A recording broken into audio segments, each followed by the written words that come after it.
Climate lockdowns are something that I and others have been warning about since the COVID era. The whole point of COVID was to condition people to restricted movement and normalizing government overreach, and there's a reason for it, and we will explain that in a moment. And as a result of some of these things seemingly easing on the population, many people stopped paying attention to the ongoing aspects of this agenda. The agenda's name goes by many titles, one of those being Agenda 2030, Smart City Agenda, AI World Society, and other names. But the desired outcome is the same of all of them. Since COVID, this has been rolling out across multiple countries. Australians were recently banned from beaches and national parks under the guise of protecting Indigenous areas. That agenda is called UNDRIP, the United Nations Declaration on the Rights of Indigenous People, a very palatable way to describe what is simply a land grab. And now Canada is starting to see the same. Nova Scotia has announced that people are now prohibited from going into the woods. The prohibition includes bans on hiking, camping, fishing, walking, and even just your sheer presence in nature. The fine for violating the restrictions is $25,000 plus taxes. One man, a veteran, put this to the test. Here's what happened. This is the DNR office on Mountain Road in Coxheath, Nova Scotia, and this is not the woods.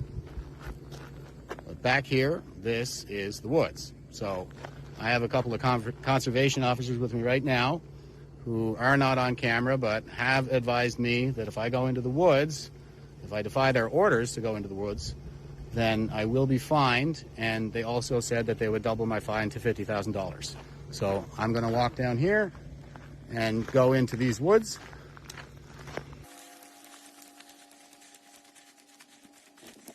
I don't know that there's a good spot to do this, but I'm just going to make this as painless as I can for those guys and go in here.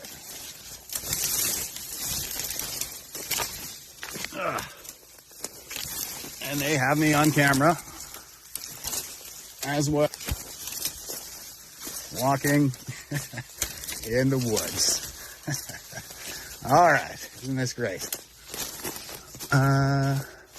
And maybe there's an easier way out of here than I came in. Let's try this.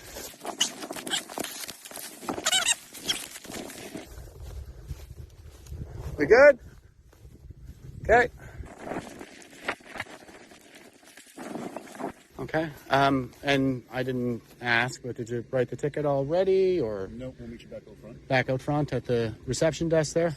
Okay, if I bring my camera, keep you guys off it? Yep. Okay. Summary offense ticket for today's date. Your information, Forest Act 25 sub 1.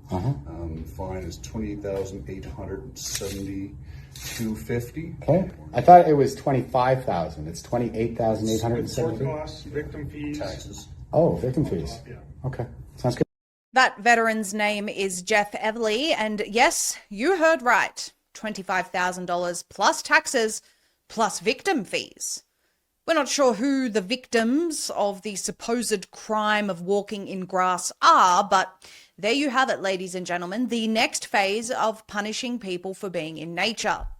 Over 2 years ago, I reported that Australia's pandemic preparedness plan said essentially that because human beings going into nature causes pandemics all of a sudden, we need to limit that moving forward. Soon after, the state of Victoria in Australia announced fines for not walking on government-approved paths, particularly in parks and reserves. And of course, like with anything else associated with Agenda 2030, because these things happen in stages, people are only outraged in stages and tend to forget the broader agenda. But it's a little hard to ignore now, especially because shortly after this happened in Nova Scotia, New Brunswick in Canada also announced a ban on wood activity for what they say is due to unprecedented dry conditions. That's right. The ban also includes things like ATV use, hiking, camping outside of campgrounds, and fishing. Premier Susan Holt says it's because of unprecedented dry conditions as a wildfire north of Miramichi, continues to burn out of control. But there's also reports of people who are within the fire areas who don't have these fines imposed, but the people outside of them do.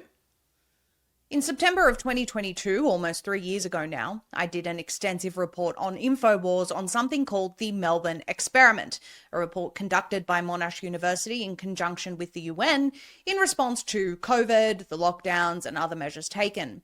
They concluded, and I'm paraphrasing, that COVID lockdowns were really great for the environment and that we need to do them forever, systematically, and that the city of Melbourne, the longest lockdown city in the world outside of China, was the model that governments around the world would use to implement the eventual goal, which is smart cities.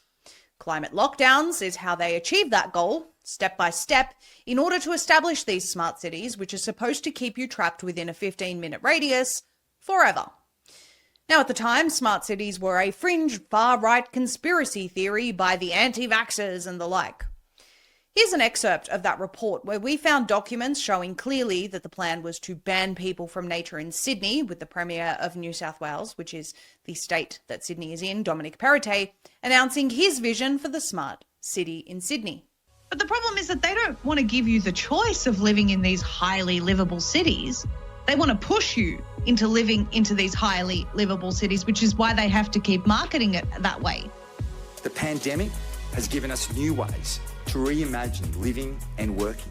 One of the maps here in Australia, in Sydney, where they plan on splitting the city up into 3 districts, it actually has the borders of where they don't want you to go past. But I want to do even more to cement Sydney's reputation as the smart city down under, and we will make New South Wales the smartest state.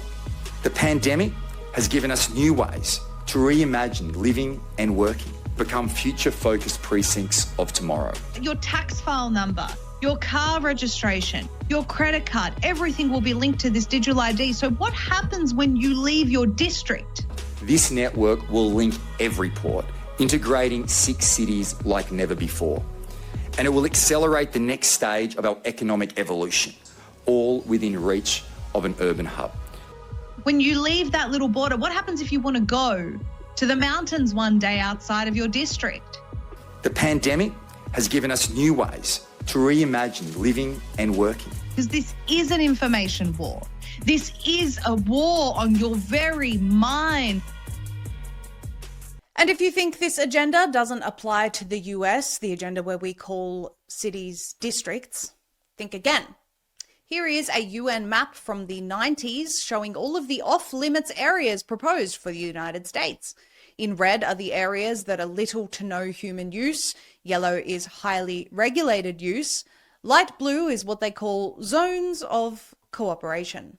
And if you think there is a lot of red there, there's likely a lot more today than there was in the 90s. Now, people may say there will be enough public backlash to these fines and people like that brave veteran will simply defy the rules. What he did was intentional. He did it with the stated intention of fighting this in court, and that's wonderful. But what about when a digital ID and digital currency are the norm with, something like Palantir inside all areas of government systems, watching your every move and ready to penalise you digitally, with an AI judicial system returning the answer to your petition in fighting bad laws being, computer says no? What happens when the $28,000 fine is automatically deducted from your account? And if there are insufficient funds, you can be sure someone will come looking for it. Probably a drone. The time has come for people to understand, and we mean really understand, that this AI surveillance state has gone too far, government overreach has gone too far, and people need to, as we said in our previous segment, start taking local action to stop and reverse this madness.